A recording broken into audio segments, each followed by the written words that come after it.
This text, let me get here. Anybody know what backstitching is? I grew up, my mom and dad divorced when I was 3. And I was left with my dad. So my dad was a single parent. So then he had to work. So I stayed with a babysitter. Her name was Miss Tomlin. And she lived pretty close to, I grew up right by Love Field. I mean, I could step out of my front door, take a look to the right, and watch planes take off. I mean, we were right there. So Miss Tomlin lived down the street, so my dad would, in the mornings, pick me up and take me and drop me off at Miss Tomlin's house. And there was 5 or 6 other kids that stayed there at the house. And Miss Tomlin was also a seamstress. And she made things like wedding gowns and all this kind of stuff. And she talked about backstitching. And I really never understood what backstitching was and what it was supposed to do. But there's also a, what should we call it? It's not really a strategy, but it's a way of teaching where you backstitch, where a concept is taught, and then as you continue to move forward, you backstitch and go back and repeat that in a little bit different context. Does this make sense? Now, I don't know if that metaphor works. By the way, I really like the digging deep. You know, okay, I was about to get distracted. I do want to come back to the Carrollton thing. One of the things I hope that you'll see is as we go through Luke, I'm going to be attempting to backstitch. I'm going to be bringing up concepts that we've already talked about, but they're going to be in a different context. See, Jesus, when he taught, he was constantly backstitching because he would teach a concept, walk with the disciples, and then repeat in a little bit different way, so that they could see. Well, this is what it looks like. Does that make sense? So I didn't want you to think that as I repeat some of the things that we've already talked about that I was so old that I had forgotten what I had said the previous Sunday. I'm just trying to backstitch. How many of you, and this goes back to the way Jesus taught, how many of you remember JFK? Okay. How many of you know where you were 9/11? How many of you were, I think all of us would have been exposed to COVID, or we were involved in a lockdown, right? Did you have to take any notes? For those of you that remember JFK, and I remember JFK, because we lived, I was born in Parkland Hospital, and we lived right just down the street, so we could hear all of the ambulances and the sirens and all of that going on. I had no idea what was going on, but I can remember the story of what happened. I didn't ever have to take any notes, but I can recall everything that took place in the living room where my grandmother, because I lived with my dad lived with his mom, so my grandmother was actually the person that raised me. And my great-grandmother, we were all in the same household. And I can remember that event as they were watching the television. And we had, the screen on the television was about that big. I can just roll that tape. Okay? I know exactly where I was when 9/11 was taking place. In fact, I was coming to work to the office here back in the fellowship room to work with the James group. And I was on the highway and I was coming down 635 and I was listening going, what in the world is going on? how is it, I didn't stop and take notes, how is it that we can remember things like that? Because I don't believe that the disciples, I don't think that Luke was taking notes when he was preparing, knowing that he was going to be preparing this manuscript. I don't think the disciples were saying, okay, hang on, Jesus, what bullet point was that one? But they remembered it. How do we do that? And part of the way that you do that is by backstitching. Does that make sense? So you can tell me if I did a good, when we get through with all this, you can tell me if I did a good job at backstitching this or not. But I hope that you remember the text in such a way that when something happens, when you're just going through life and there's a situation that comes up, that you will automatically, remember we talked about first thoughts. That, now you're looking blank. We did talk about first thoughts, right? Okay. So, our first thought is, what Scripture goes with that situation? What is a text that I'm aware of that I can plug in here that can inform me about that situation?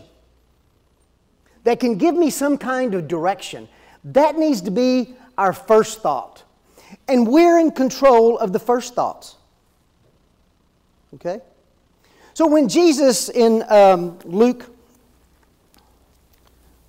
let me get here. Luke chapter 6. This is the Sermon on the Plain. Matthew's is called Sermon on the Mount. Okay? This is a much shorter version. But if I were to suggest to you one text that I would put to memory, it's either this one in Luke 6, the Sermon on the Plain, or Matthew 5, 6, and 7, the Sermon on the Mount. Because if you can live that, you'll have that foundation that goes to bedrock. Because it's not easy. It's not easy at all. When Jesus starts his sermon, he'd been healing and talking to the people. They're listening. And he starts out with the Beatitudes. And I think we're all familiar with the Beatitudes. For example, he says, "Blessed are you who hunger now, for you shall be satisfied. Blessed are the men who hate you and ostracize you and cast insults on you and spurn your name as evil for the sake of the Son of Man. Be glad in the day and leap for joy." And so he's laying out this contrary, things that I do want to point out, and I'm sure you know this, but I've heard individuals, when we look at the Beatitudes, go, oh, so I need to be poor in spirit, and then that's going to really put me down deep. Or I need to be hungry. These are not goals that we achieve for our spiritual formation. These are just, I believe, Jesus saying, you're good if you're in that position because you're going to be able to see me. Remember, transformation, two things: renewing of the mind and being able to see the glory of God. Okay? So Jesus, I think, is laying, when He's talking about the Beatitudes, is laying the groundwork so that we'll be able to go, oh, it's not woe is me. This actually can help me see. These are what we call, or I call, pain points. And when we're in a pain point, we're more apt to change. Okay? That's why when we're looking for those who are looking for God, we're listening for the pain points. As they share their story, as they share their situation, we can hear the pain point, and then we go, okay, this is how I should navigate that. Okay? So they're out here, and the people come to hear He came to hear John. This is kind of a repeating of what happened to Jesus also happened to John. And if you remember, when the people that were listening to John and came out to hear him, John asked him in the Matthew account, John asked him, what in the world did you come out here for? What did you expect to see? And so one of the things that I think it's important for us is that we kind of know what we're looking for, what we're listening for. Okay? The people, as humans. And it's interesting, we'll come back to this phrase where Jesus says, let me tell you what humans are like. I think this whole text, if we're looking at it through the lens of human behavior and why we do what we do, it explains a lot and can help us be able to dig the deeper foundation. We tend to look for the quick fix. And see, what's interesting about this particular text, there is no quick fix here. None. At least there isn't anything that I can see. You know, he says things like, you've heard that it was said, you know, love your friends. But I tell you to love who? Enemies. Sometimes I have a hard time loving my friends. This stuff is just not easy. So if I'm listening to this, I'm going, this is crazy. This is hard stuff. What is it about it that makes us just want the quick fix? And Jesus isn't offering the quick fix, especially when he gets down to the blessed are you, and then he flips this back around and says, whoa. But he's describing what I want you to walk away with. He's describing human behavior. This is what humans do. And I think everyone in this room is a human. That means we do it. And as we do it, whether we're conscious of it or not, it can keep us from being able to know what we're looking for, to be wanting something different, a quick fix. It can bind us because we're attached. We did talk about attachments, right? Okay, I'll do this with me. Okay. Because we're attached. And in the kingdom of God, Jesus is about helping us discover attachments and releasing us and setting us free.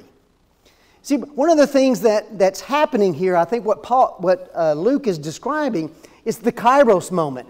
God is acting. He's doing something here.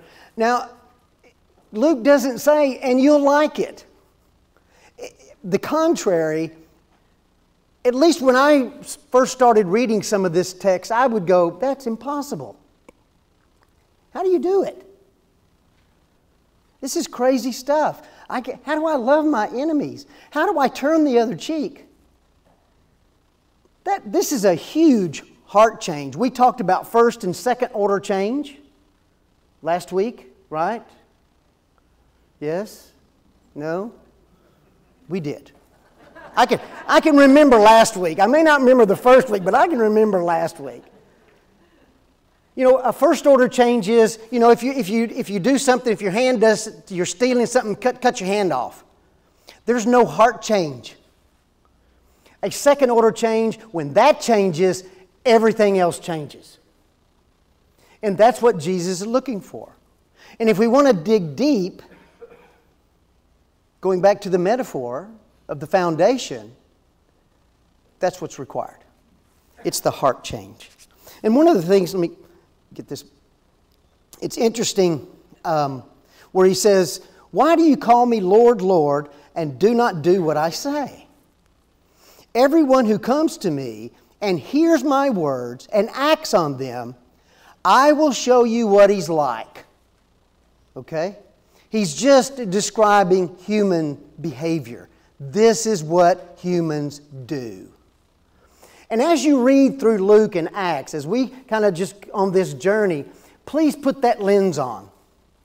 Think about it in terms of, wow, this is what humans do.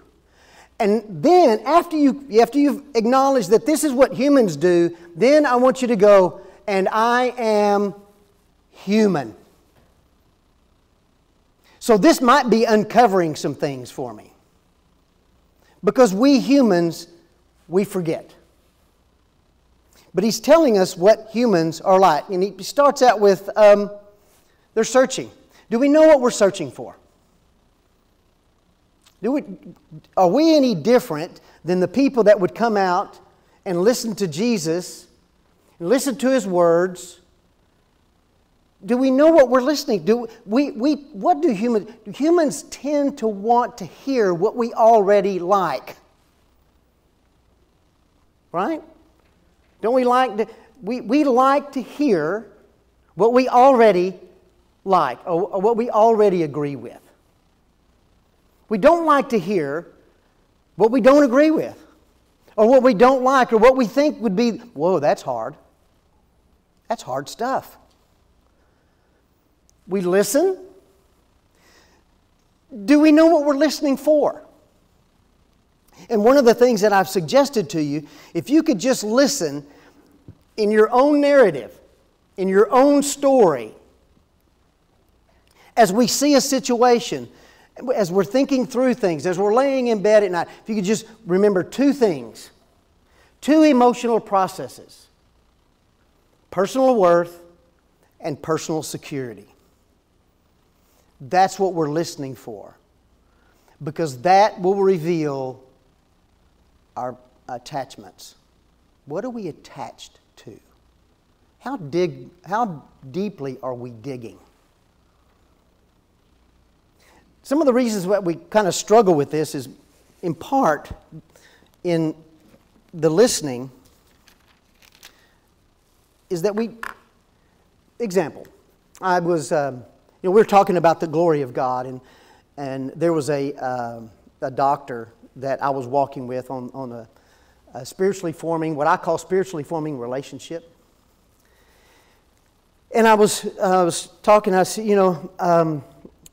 it's Dr. Kellum. He was one of the elders that was at the church where I was previously. And he came up to me, and we were just talking, and he said, "Galon, you're always talking about being able to see the glory of God." And he goes, "I just want to tell you, I'm a doctor. I'm a scientist. I do double-blind studies. How do you, and you want me to see something, the glory of God, how do you do it?" Does that make sense? How do we do it? We have to have a different mindset. The mindset looking for the glory of God. Looking for the Kairos moment. Intentionally talking about it every day. Every opportunity. Some of the reasons we can't see things are like with Dr. Kellum, some biases, some things that we grew up in. Our oldest daughter, this is kind of interesting. Our oldest daughter got pregnant with twins. And as the process was going, we got it about 23 weeks. And they were trying to get it, and I don't really remember the exact week number they were trying to get it to, but she went into labor. They did a little surgery to try to shut the thing down. Well, the twins were born at right around 24 weeks. I could hold them in my hand. Tiny. You're just kind of going, how?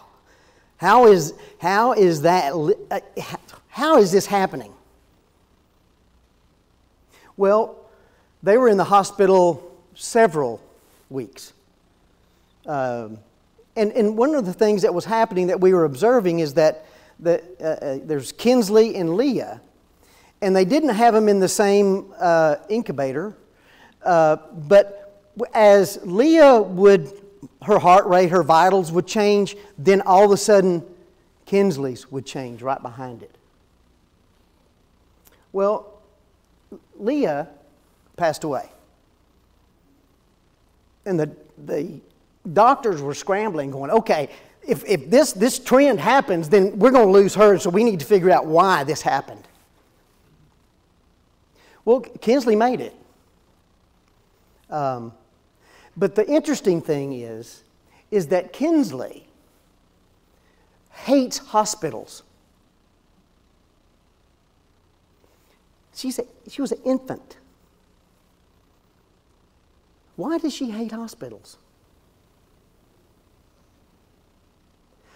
There are things that happen to us as we're growing up that are marked events, and some of them we don't even know what they are.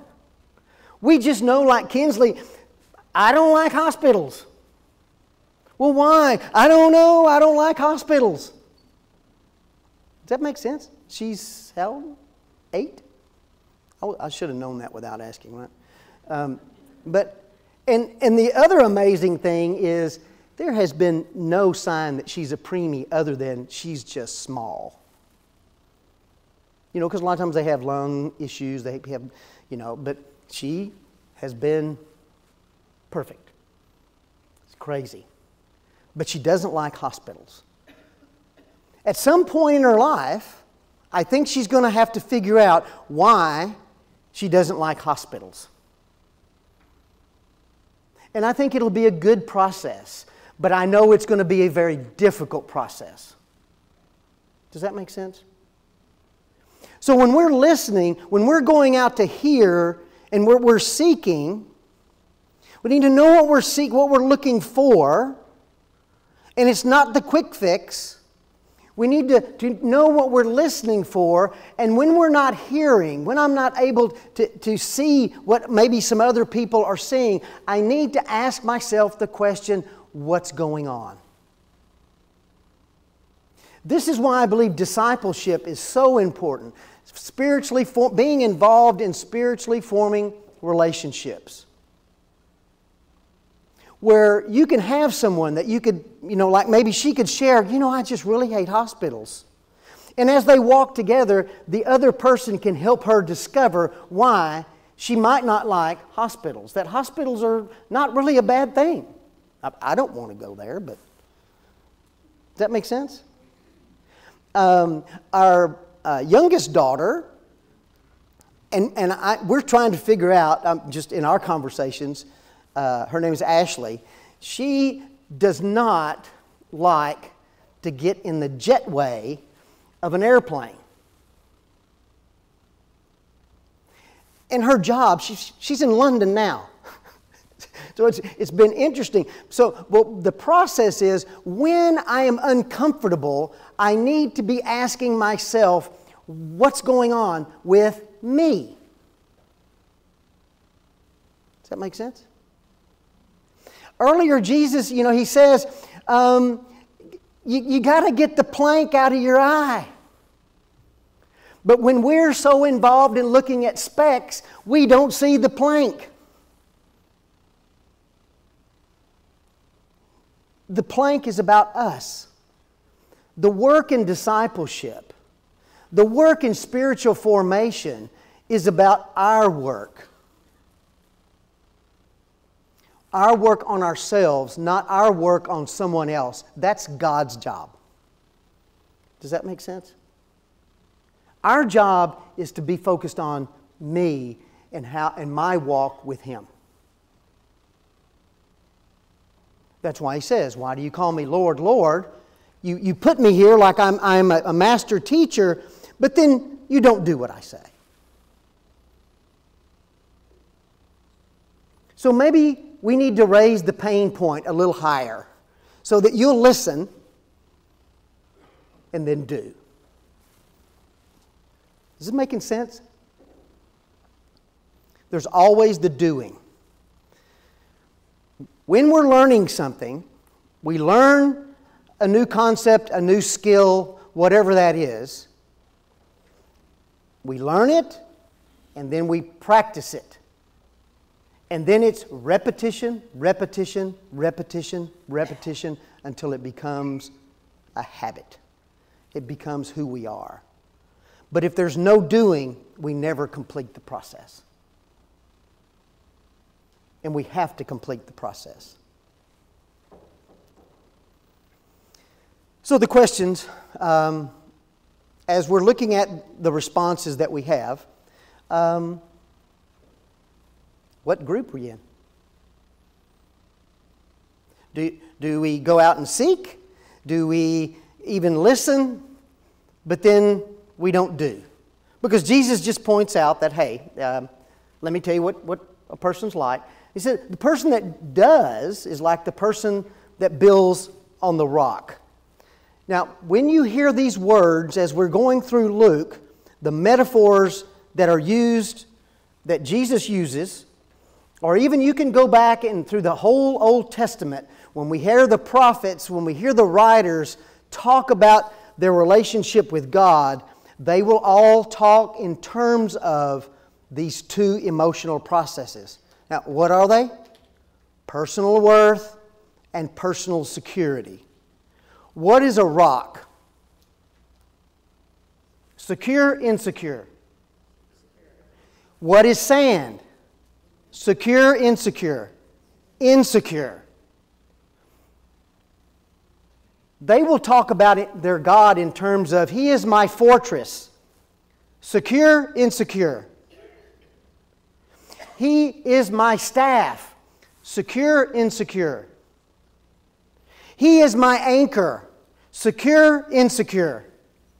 See, they're all metaphors for these two emotional processes. So when you're reading the text, when you're looking at it, please put that filter on. And when you're going through a situation, what's the key for knowing when I'm insecure? Anxiety is high or low? High. Our anxiety is our cue. Does that make sense? If I start to get anxious, I need to stop. There's an acrostic. The acrostic's called STOP. Okay? This ties in with first thoughts. Okay? So when my anxiety starts to go up, and if you can read some of the things that Jesus says that we need to be doing, if that doesn't cause your anxiety to go up, you have arrived. Because when I read those, they're tough. Just another thing for me personally. When I was coming out of my drug addiction, one of the things that I discovered was that, because I had attempted this multiple times, okay, to get out. But what I found was, it was harder to live without my addiction than it was with it. Does that make sense? Because I remember the first time that I set foot in here, I'd had maybe 2 months clean. I had no idea what the rules were. You know, humans, we like rules. What do rules provide us? Security. I want you to think about all the things that we put in our life that try to satisfy that human desire. Personal security and personal worth. If we can just do those two, we can be set free. Because Jesus shows us how to do it. If I would have just, once I stuck with it, and remember a few weeks ago we talked about the process. When anxiety goes up and we're trying to overcome something, you know, I used the illustration about Sharon and her saying thank you and me not saying thank you, and I tried it and I couldn't do it, and then I tried it again and I couldn't do it, and then finally on the third time I finally got it. And now I do it all the time, right? So we We step up. We're aware. The cue, we know the cue. The anxiety's up. So we step up. We lean in, measuring our anxiety, putting Scripture, what's Scripture? What would Jesus be thinking in this situation? And if it's okay, if my anxiety's not going to just overwhelm me, I follow through and I do it. That's the process. But when you're coming out of something, the big pull is going to be on that piece of security. Because, like I said, I would go back and start doing what I had always done because I knew what I would get. You start coming to church, I had no idea what I was going to get. But the pain point had gotten too high. So it was worth the risk. So do you see what some of the things that just kind of keep us stuck?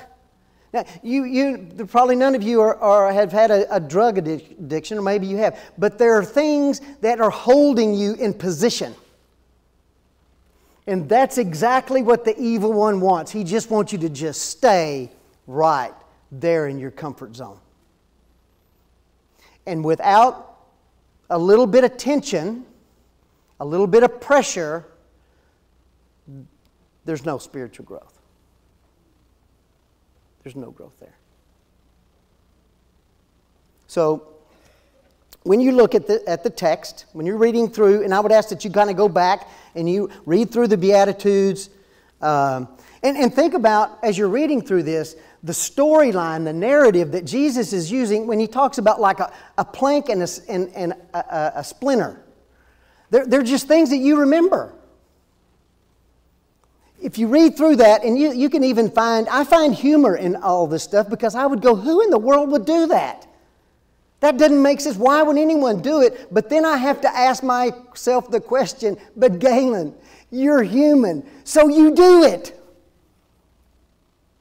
Figure it out.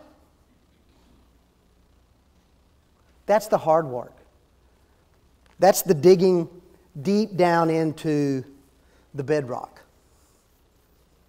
So, you know the challenge. The challenge, why do we call Jesus Lord, Lord, but we do not do what He says?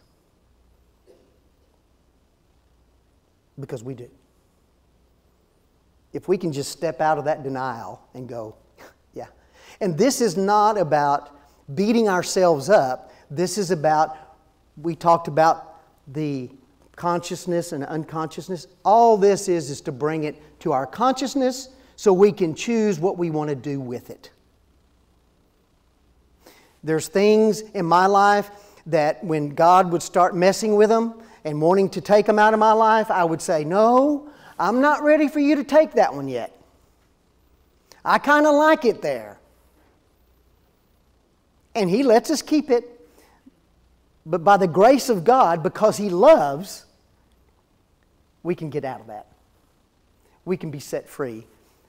As Jesus, when He started this whole thing in Luke, with the scroll of Isaiah, came to set the captives free. We're the captives. We're being held by something. Rejoice because God is doing something because He loves. He cares about us, so He sent Jesus to the cross. It was all a plan. It was all planned because He loves. So it's not like we're stuck, or it's not like we're going to be lost if we don't get all this worked out.